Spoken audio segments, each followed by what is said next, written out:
গণিত উৎসবে শুক্রবারেও মুখর বিদ্যাময়ী সরকারি বালিকা উচ্চ বিদ্যালয়ের আঙিনা।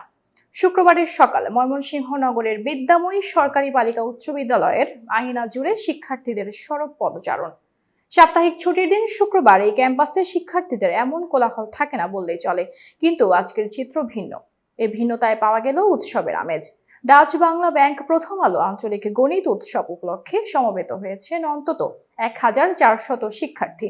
গণিত শেখো স্বপ্ন দেখো স্লোগানে ডাচ বাংলা ব্যাংকের পৃষ্ঠপোষকতায় ও প্রথম আলোর ব্যবস্থাপনায় গণিত উৎসবের এই আয়োজন করেছে বাংলাদেশ গণিত অলিম্পিয়াড কমিটি। এতে সহযোগিতা করেছে প্রথম আলো বন্ধুসভা।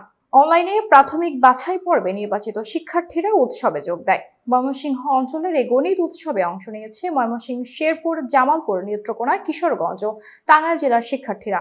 6 জেলায় প্রায় 1400 শিক্ষার্থী এই গণিত উৎসবে অংশ নেয়। এতক্ষণ বার্তা বৈঠকের সাথে থাকার জন্য ধন্যবাদ। নতুন নতুন তথ্য ও সংবাদ পেতে বার্তা বৈঠকের ইউটিউব চ্যানেল ও ফেসবুক পেজের সাথেই থাকুন।